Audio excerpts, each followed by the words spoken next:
This is Prime Sports NASCAR on the Prime Sports Network. And we've got two races to handicap this week. They're both from Michigan, Saturday and Sunday. Nobody cares what the name of the races are, though, because they don't make any sense. So we are going to break down both races, though. And don't forget, on Saturday night into Sunday morning, we're going to provide picks for Sunday's races. And my strategy for handicapping the race on Saturday was actually, I was being conservative and figuring, because I'm not usually too conservative. I always want to have at least 2 to 3 drivers where I can double my money.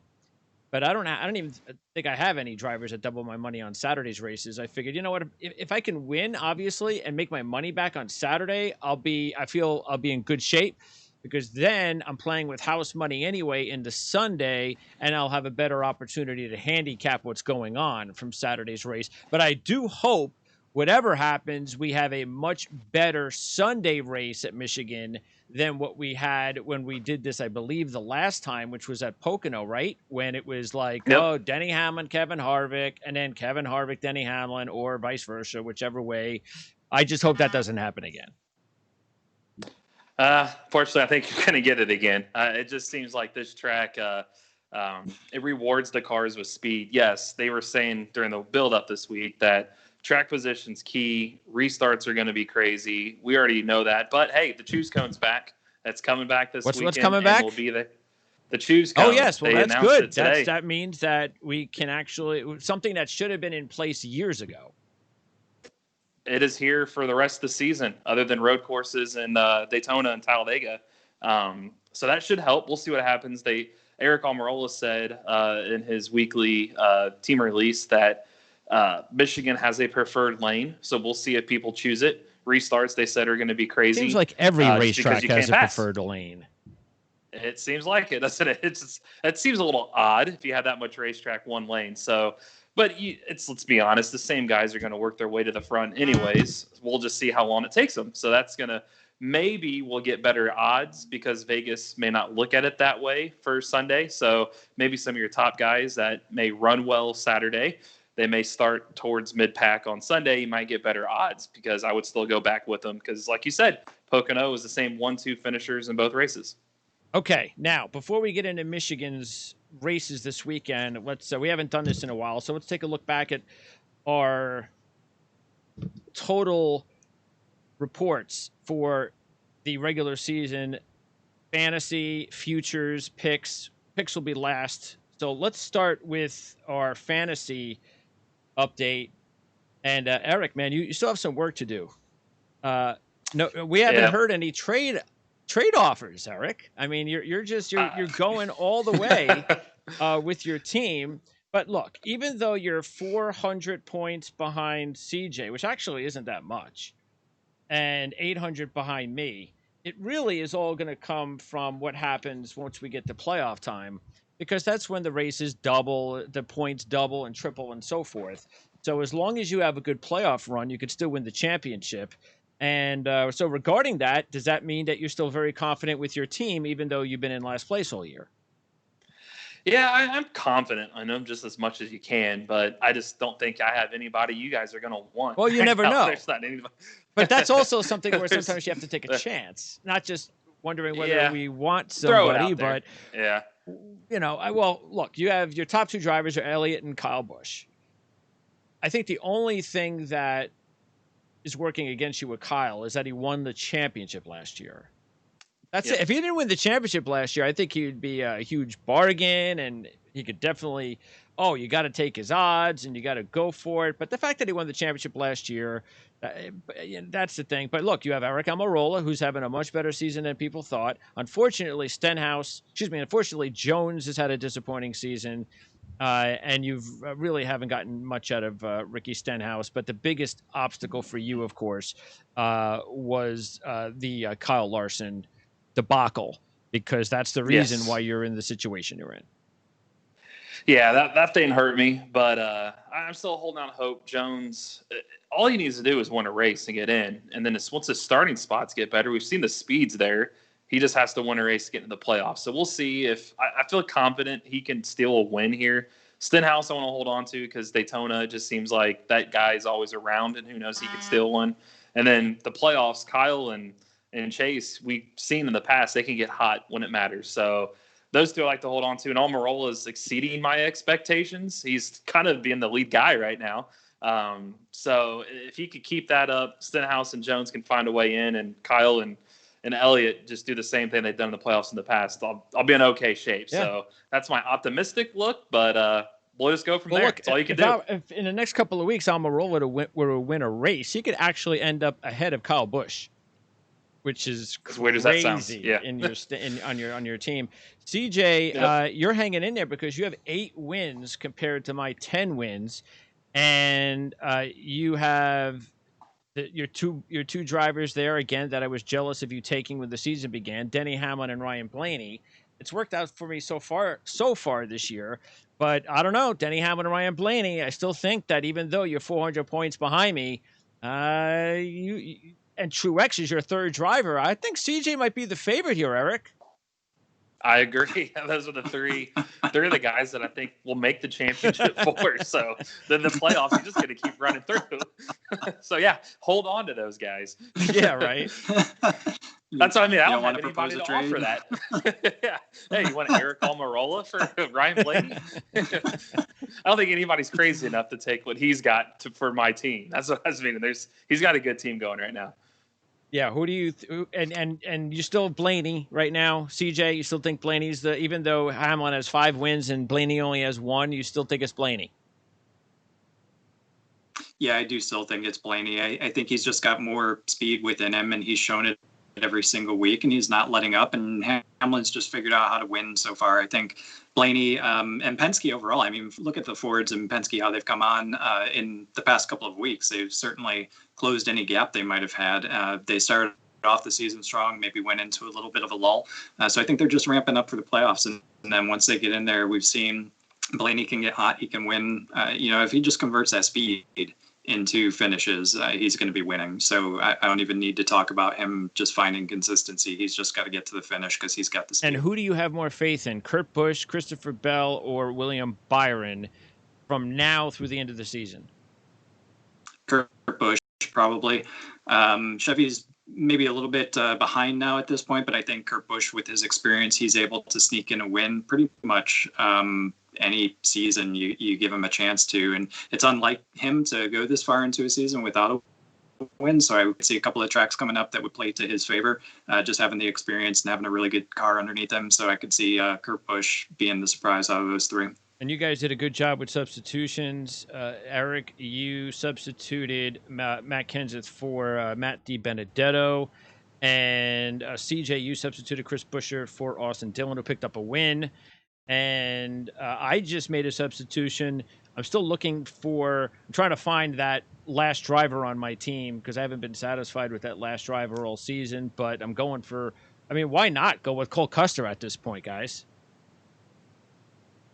Yeah, I mean, he's one of the hotter young drivers right now. So yeah, I'm surprised neither one of you guys grabbed Cole Custer. I would have thought. Well, let me see.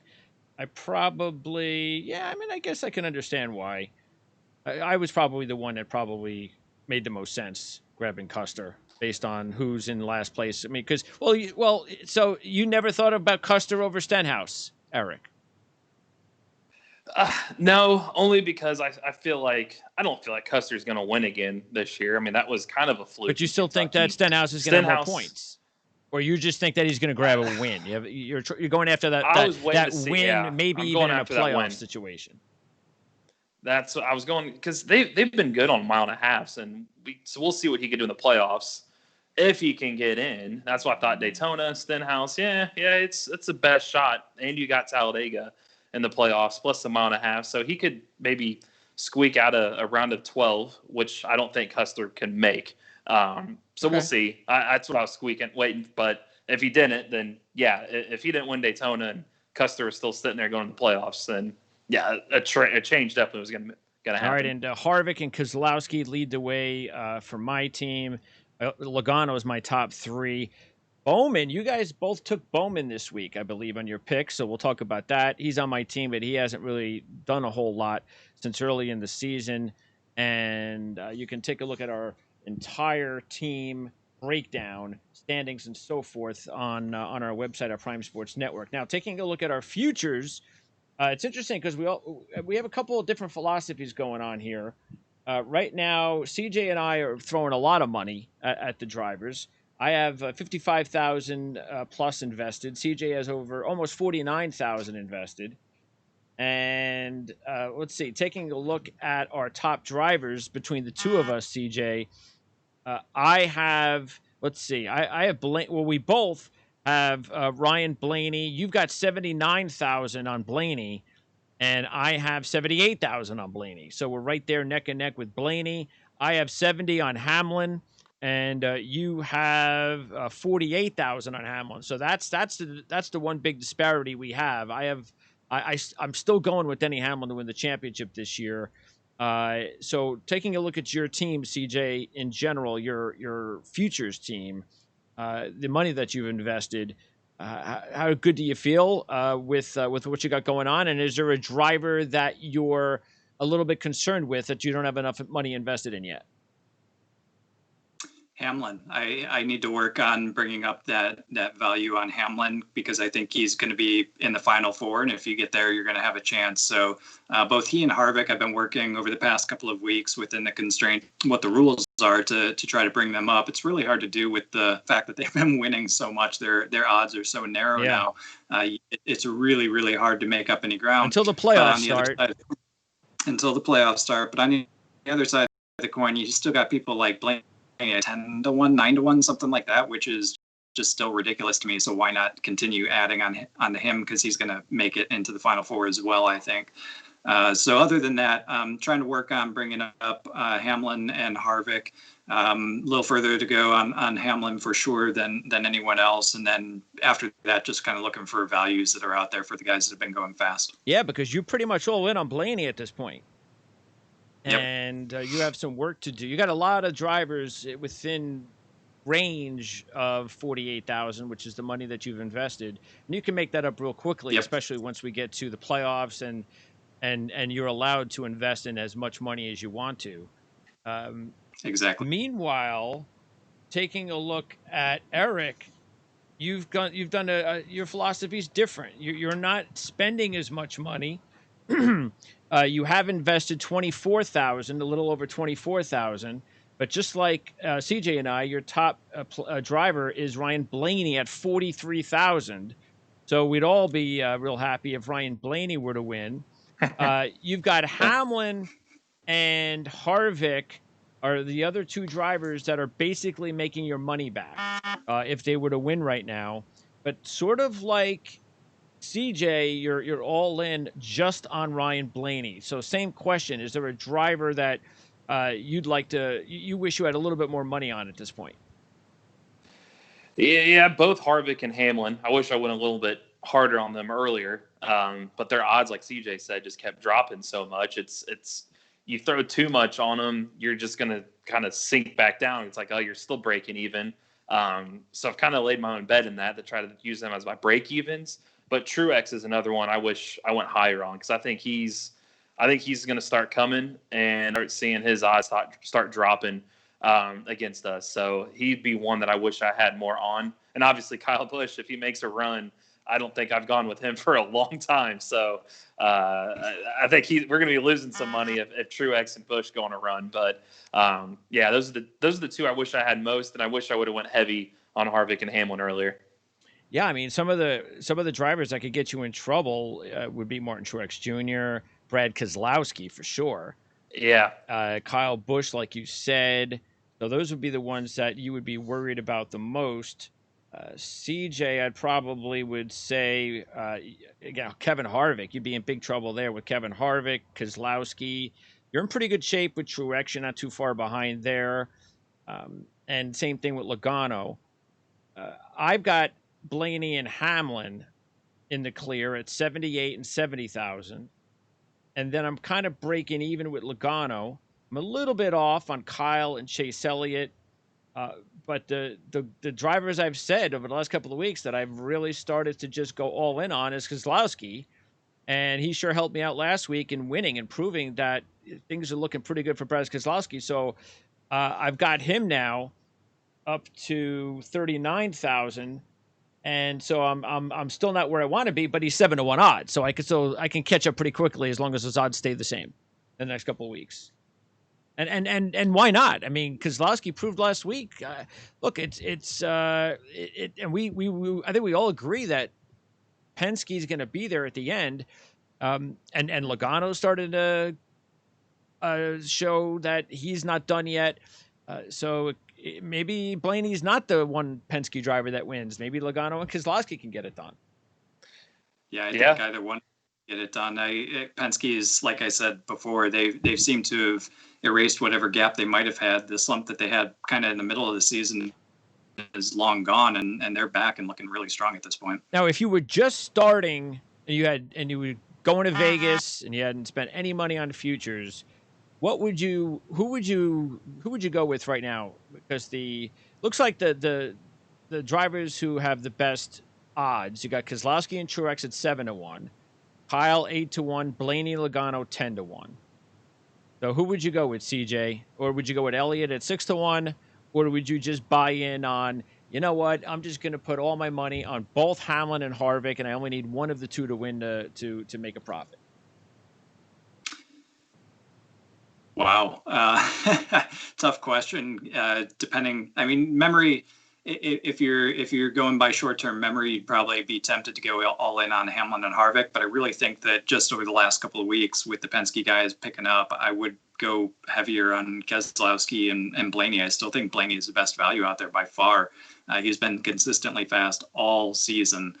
He's just had issues, and just a matter of getting on that run. And once he gets on that run, I don't think he's going to be, his odds are he's certainly not going to be 10-1 anymore or 9-1 anymore. He's going to be in the 3-4 range. And then you're end up in the same situation with Chasen, which isn't a good place to be.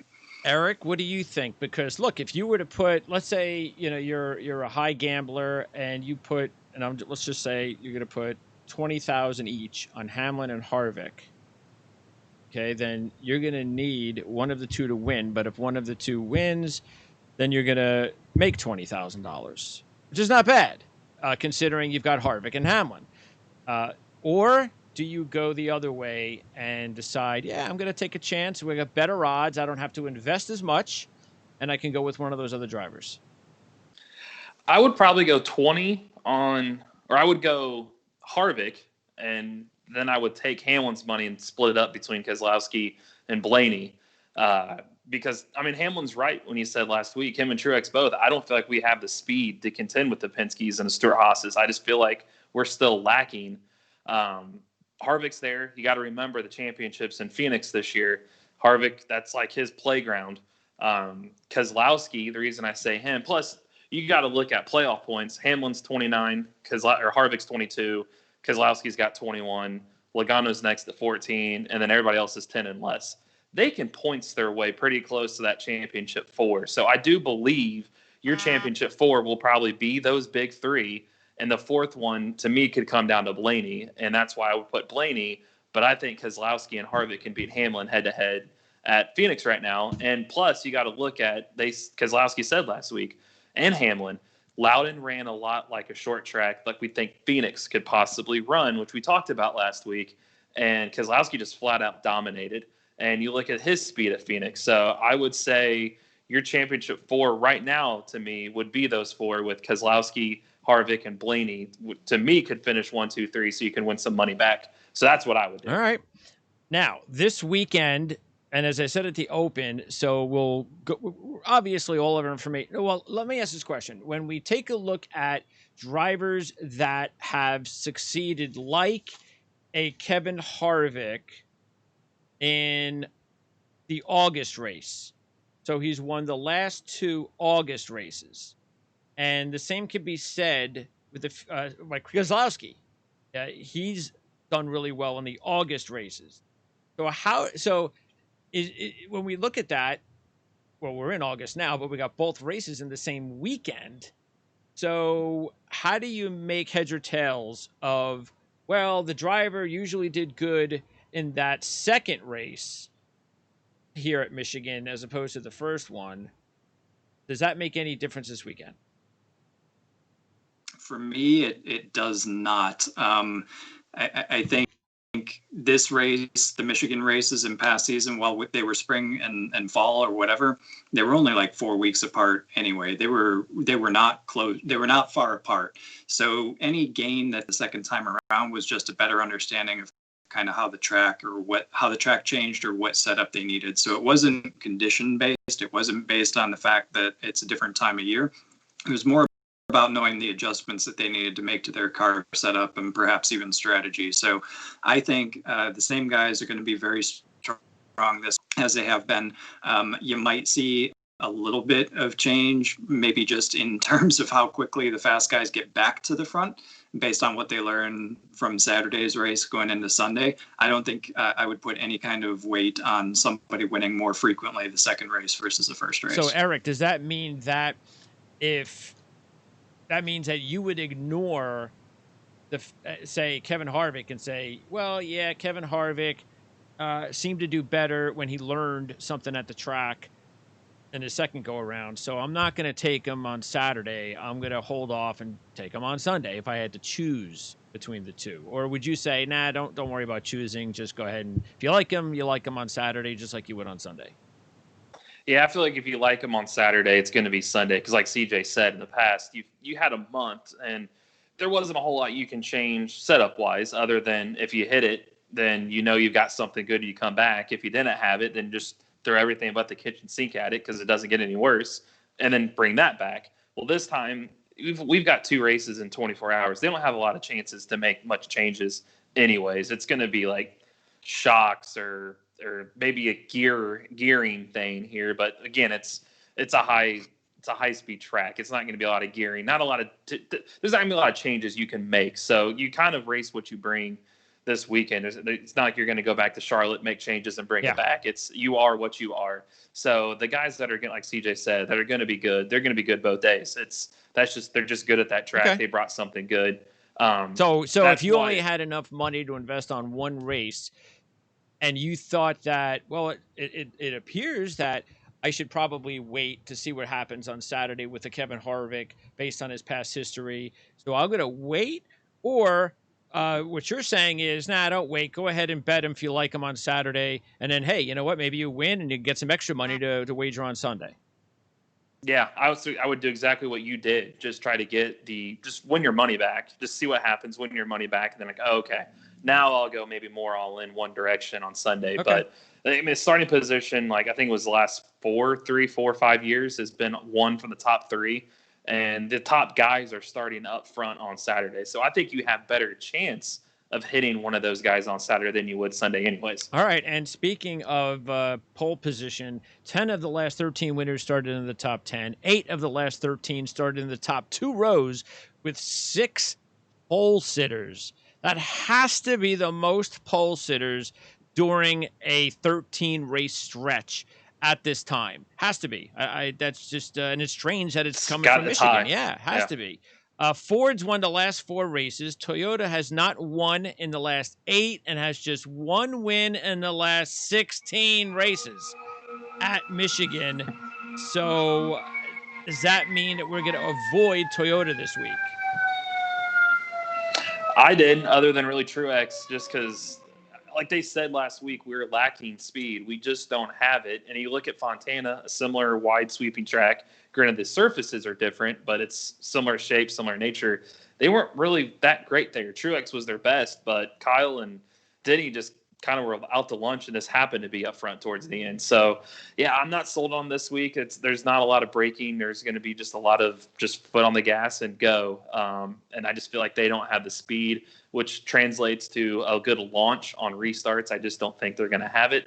Like you said, Ford's won 4 straight. I think they're the ones to beat this weekend, and you can get better values than you can with going for like a Denny Hamlin this weekend. All right. Well, let's take a look at the field. There's only 2 well, I shouldn't say only, because there's a lot of weeks that we don't agree on anything. But this week we have all agreed on 2 drivers: Kevin Harvick at 4-1 and Brad Keselowski at 6-1. And we've all, based on our money percentages, we have put them at the top. So Why not? These are the these again. Harvick is the hottest driver in the circuit. 7 straight top fives, even though he hasn't won in his last 4 races, which seems like an eternity for him. And matter of fact, he hasn't finished in the top 3 in any of those last 4 races. But he's the defending champ of. Again, we can kind of say he's the defending champ because it's the weekend, so we're going to kind of do it that way. 10 top fives in his last 14 races with 6 runner-ups and 2 wins at this racetrack. He's won 2 of the last 3 races here. But remember, last week we were talking about this with Harvick, and that's the reason why one of the reasons why I felt he was susceptible, CJ, and that was the fact that even though that he had a lot of good stats at the race, winning and top fives and stuff, there wasn't a lot of laps being led. And I see that also with Harvick. Just 22 laps led in the win last August. 60 laps led in the win in 2010, which was also an August race. And he only has 3 wins and led 517 laps in 38 races, which is not a lot, really, when you think about it. So the stats, top 10s, runner-ups, wins, that all looks good. But it's not like he's actually dominated with wins and laps led. Maybe that's part of the reason he's dropped from like 3-1 to 4-1. But we're okay with that because that's actually one of the big reasons I decided to take him, because it may seem like just a little bit of a number, but 4-1 sure looks a lot better than 3-1. Yeah, I don't have any worries about Kevin Harvick this week. I did look at the laps led, and the 22 is interesting, but for whatever reason, he is a clue. We know that he kind of works on his car and he comes from wherever in the field and really makes himself present at the end. He's not always been one that goes out there and dominates. However, when you look at the other race last year, you did have a Penske car that went out there and completely dominated, and that was Joey Logano. And I think looking at Keselowski compared to the two, certainly we talked multiple times already today about how fast he is and how he's gaining momentum recently. But I think looking at his history at Michigan, it's his home track. I don't know if he puts more pressure on himself or what, but Ford has been really strong there. Penske's been really strong there, but he hasn't been able to break through. And you know that he wants to win at his home racetrack. He's said that every single year that we've come here, like, I want to win my home race. This is my home race. I need to win it. So I think it might be time with a win in his back pocket from last week, momentum building. I think teammate dominating here last year in one of the 2 races. I think this could be his weekend to step up. So while he may not have the consistent top 5 finishes at this track like Harvick does, I think he could come out and dominate again this week. Yeah, because with Keselowski, Eric, the thing with his odds, this is the lowest we've seen Keselowski odds-wise in a while. But, and he is coming off a win, winning 2 in a row. It's not very easy, even for no matter who it is. It's not easy, but he has performed really well here. Whereas Harvick has won, but not led as many laps in some of these races as Keselowski has. But Keselowski's got 9 top 10s in his last 12, 4 top 5s and a runner-up. Overall, he's got 5 straight top 10s on the season, including a runner-up and a win in over his last 2 races. So he is dialed in. And yes, maybe the pressure being off with the win last week will make things a lot easier for him this week. So instead of leading a whole lot of laps early this week, he could actually close the deal, because if he doesn't close the deal on Saturday and does a pretty good job, then we would feel pretty good about him probably getting the job done on Sunday. Yeah, correct. Yeah, I feel like he's going to be that driver to watch. Like CJ said, he's never won there. It's his home track. I was on a Zoom call with him this morning. He said he puts more pressure on himself there. He wants to win. He hasn't won there. If there's any 2 races he wants to win, would be one of them in Michigan and the Daytona 500. That's how high he sees this race. I think this is the most momentum he's ever entered for Michigan race. He's got speed. We've seen it. And he also mentioned that he never showed it. I know we questioned it on the show, is how much does that contract situation hanging over his head affect his performance? And it miraculously didn't. He won 3 times this year. But he opened up today and did say that he was getting worried. He was getting concerned that the deal wasn't getting done. Look what I'm doing on the racetrack. Can I not get a contract extension? What is going on? So why do you think that was the case? Pay drivers. He said that last week. He like the business model now in NASCAR, like he said, for him and veterans of the sport that are still operating on older contracts, that their contracts, they have to take less. Granted, Brad Keselowski, you would think, hey, he's got 3 wins. He's a championship contender. That guy deserves a raise, but not in NASCAR. In NASCAR, your next contract, it's not like NFL, how a quarterback signs the highest paid quarterback and highest paid contract ever, and then until the next guy signs. NASCAR is the opposite. It keeps going down because, like Keselowski said, these younger guys, they want less, and they're bringing a paycheck to the team, like a pay for play. So he alluded that it sounds like somebody was paying for his seat, and Penske can go to him, hey, you might be making $10 million a year, but I can only pay you $2 million a year because this guy over here he'll take $500,000 a year, and he's bringing me a sponsor. What can you offer? Okay. So it's kind of have to get over your ego a little bit and take less. And I have a feeling that's what happened. I think Penske met him in the middle, and that secured him. But granted, it's only 1 year. He's going to go through it again next year. But his contract situation's done from now, and he said it's a huge relief for him and his team. So let's see. Sometimes we've seen that happen, and we see performance go down a little bit from guys. They just kind of like relax and like, sure, okay, yeah. That's done. I don't know if that happens to him because of the pressure that has happened all year, and it showed that he didn't cave. Now he's hungrier than ever for a championship. Well, it's Michigan too. Yeah, I think that helps him. So I think that it is Michigan, and that relief kind of goes together to propel him probably to a win for one of these 2 races. Plus, he's starting in the top 5 on Saturday. All right. Now, Eric, actually, you and I both went with Martin Truex Jr. and Joey Logano. We both put similar numbers on them. I invested less than you did, but because you only have 6 drivers this week, Eric, 4 heavily invested. We went over the 2. These are the other 2, Truex and Logano. CJ, why didn't you go with either of those drivers? Number one, I was afraid to go with Toyotas, so I was looking at just one Toyota, and based on his ability to get into victory lane recently, it was going to be Hamlin. Yes, because you're the only one that took Hamlin. Exactly right. And then other than that, I was really just looking for Fords, and then I threw in a couple Chevys that I thought had really good odds and the potential to surprise. So with that, I mean, that leaves, the spots that I chose, which was, Keselowski, I think he's going to have a breakthrough. Blaney's consistently fast, etc. And then I think I got Johnson and Kurt Busch probably as my Chevrolet guys. But just looking at those odds and that spread, with where they sat, the Toyota decision was an easy one for me. I got to go with Hamlin just because of the fact that he's getting into victory lane. Yeah. And Keselowski, I think, is, for all the reasons I've said probably 3 times already today. Yeah. Regarding some of those drivers now, what do you think, Eric? Because Hamlin, he's been so hot, and he's had an incredible season to date. He does have 2 wins at this track. Both were in the June race, if that matters. He is coming off. Now, here's the interesting thing, is he led 67 laps. Actually, excuse me. He led 123 laps in his 2010 win. He led just 8 laps in his 2011 win.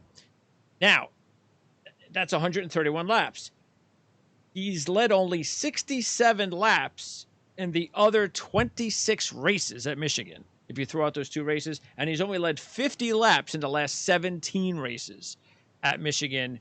And now you could, and then throw in, of course, Toyota and the history and so forth. That's what scared me. And Blaney, even though I invested in him, again, like I said last week, I just did it because I'm just putting in some money just in case he does win, because he's just had too good of a season. But he doesn't have a top 5 in his last 7 races, and he's finished 20th in his last 2 races.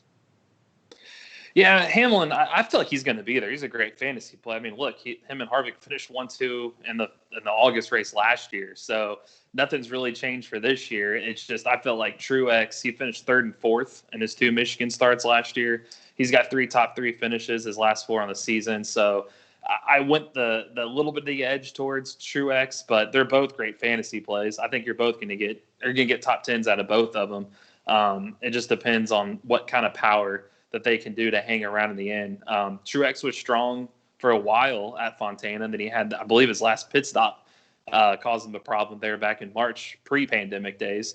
So I feel like he probably will have the faster Toyota. It's just we've seen Truex also have problems too. So I feel like he's got some momentum right now, so I just gave a slight edge to Truex. But if it wasn't Toyota's lack of good history at Michigan, I probably would have went both of them this weekend. Yeah, Truex has 3 runner-ups, 8 top 5s total in 28 races at Michigan, but he's never won.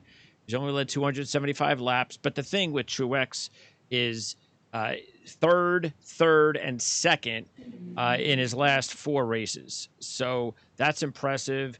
So that's why it's I can understand why you didn't take him, CJ, because if it wasn't for him being this hot, I probably wouldn't have taken him either. But I just kind of figured, well, he's just so hot right now, even though it's a Toyota. I got to throw something in there. But we both like Logano, Eric. CJ decided to pass on Logano, but we both went with Logano, and maybe this is the time. Maybe we need another week. It's possible. Apparently, CJ needs to see another week. He's got 2 top 5s in his last 3 races. He's defending champ. 12 top 5s, last 14 at Michigan. 6 of those top 5s. 3 of those wins. Interesting. All 3 wins came from the pole for Joey Logano. Where does he start the race on Saturday? The pole. It starts from the pole. He led 163 laps from his win from the pole last June. So, I think he got to put some more money on Logano. Yeah, you might want to. I was going to mention that at some point in the show. Yeah, you might want to double down a little bit outside of our wager. You know, there's some other good betting websites out there that you can probably throw some money on. Those. Well, you got 20 on them at 8-1. Yep. I probably will personally throw some money at him during the race. I mean, hell, my 6-year-old picked Keselowski last week. I guess I'll ask him. There he is. He won me $125. That'll work. So we'll see what he thinks about Logano this week. But he just seems to be heating up a little bit. He's starting from the pole. We talked about the starting spots. We know he's aggressive on restarts. If he could stay out of trouble, that seems to be his problem here this season. Then he's going to be there in the end. So he's got a couple wins. The only thing with him, I worry, he needs to win. I mean, playoff points, but he just needs to build consistency to go in the playoffs with some momentum. Yeah. So a good top 5. He's a solid fantasy play this week at the very least. But for the winning and the pole stat for him and the correlation between those two, that's definitely a no-brainer. Well, speaking of to go his way this week. Speaking of consistency, Aric Almirola has 9 straight top 10s, but neither of you guys took him this week, even though he's driving a Ford. He hasn't shown much on this track at all over his career. He's still 16-1 again. That's been going on now for the last few weeks. And I understand where you guys are coming from because I was real close from not taking him. I just decided I'll throw a couple of bucks on him just in case he does break through. So it's not like I feel real confident in Almirola right now. He doesn't have a top 5 in his last 4. And he just kind of seems like he's just hanging in there in the top 10 now. And I don't know. It just seems to be his makeup. I don't know. He just seems like a guy, CJ, that I don't know if he's got a killer instinct in winning races. I don't know what it is. I mean, the last few years, it was like a consistent top 15 driver. Now he's a consistent top 10 driver, but he just doesn't win a lot of races.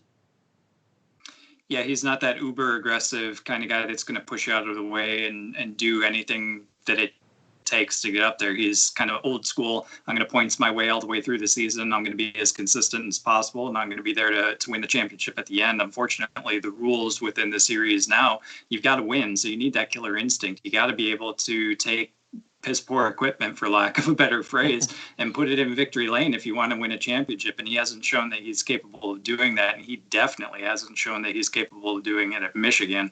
He's only got 4 total laps led his entire career, and that's 15 starts. He was 17th from the front row in the first race last year, ended up finishing 33rd with some kind of problem in the second race. He's consistent. He's going to be a top 10 guy, and he's starting inside the top 5 again. But I don't even know if that makes you a good fantasy play this year or this weekend or on Saturday at least, because of the finish differential. I mean, he's got to finish 4th, I think, is where he starts. Yep. So he's got to finish 4th or better just to break even alone on points. Otherwise, finish differential, he's got to start earning some negative points. So I think he's a consistent 10 kind of guy now, but I just don't see that instinct for him to be able to wring a car by its neck and punt somebody out of his way to get a win. Okay, outside of a lot of the favorites we've talked about, we got a couple of minutes left.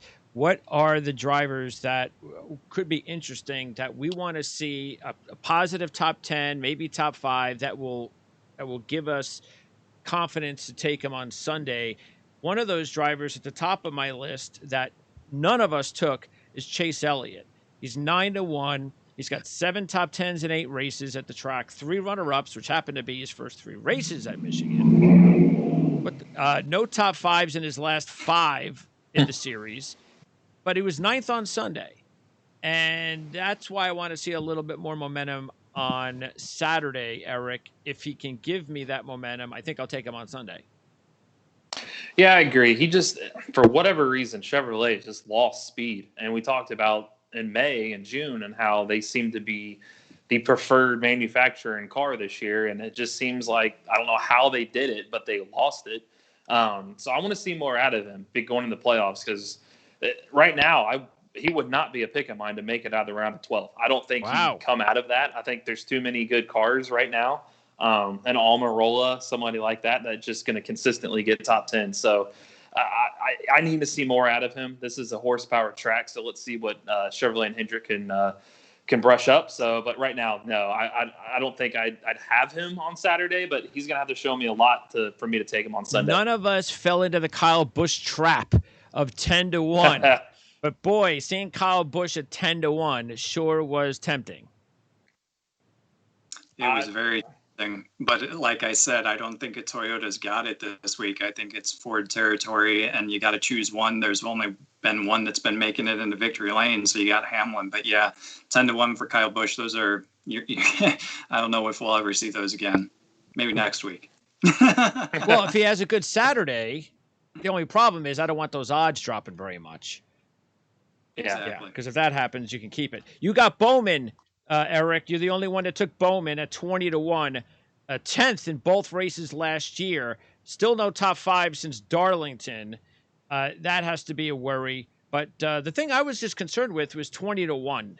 That's kind of a low number for Bowman, actually. Yeah, I was shocked he was 20-1, but he won Fontana 10th last year in both races. I don't think he's going to be that guy that's going to break down the doors and just dominate this week. I just don't think it. I feel like he's going to be that guy that might be in the top 5, top 10 on a late race restart. Maybe some carnage happens in front of him and he steals a win or something. But we could see that. You never know. For those odds, it's like, yeah, he should hang around to be there. So we'll see. I was expecting him to be a little bit lower, but hey, he won Fontana. He dominated Fontana, led 110 of the 20 laps, or 110 of the 200 laps. So I thought for 20-1, why not? And that's probably why his odds are 20-1. That would probably be why. Yeah, they probably looked at similar tracks and thought, hey, top 10s last year, won Fontana. Let's not go too crazy. Let's just put him in the middle of the road. And Kurt Busch, 30-1. That was your long shot. Well, Jimmy Johnson also. Those are your long shots, CJ. Yep, 2 Chevrolets. I know they're on the back foot right now. They look like they're underpowered. This is a speed track, and you need. Those are 2 guys that have had success here in the past, and they're able to compensate for lack of horsepower. So, again, they're not going to be guys that come out and dominate, but if they can keep themselves in the top 10, have some weird restarts late at the end, they're definitely in there with contenders or in contention for the win. Also I think Chase Elliott's a great one from the show me something on Saturday. If so, then I'll play on Sunday, but I would also throw any of the rookies into that bunch. So like a Reddick, a Bell, etc. If those guys end up racing really well inside the top 10 throughout Saturday, I think they're going to be strong to beat on Sunday as well. All right, and Eric and I went with Di Benedetto after we decided to pass on him last week. So I guess we learned our lesson that maybe, especially with a Ford and a 50-1 number. Yep, and it's Ford at Michigan, and it seems like the Wood brothers always run good there. They did with Blaney when he drove for him. Plus, he said he's got 3 top 6s in his last 6 races. He's starting to heat up. He's going to have a middle-of-the-road starting spot. He's going to be right there. So I feel like he's going to have the horsepower to get it done. And what better place in Ford's backyard to get a win for him? And because, again, silly season's heating up. He's a free agent, and we know Penske is going to want Austin Cindric somewhere, and that's an aligned team. So he's kind of at another audition.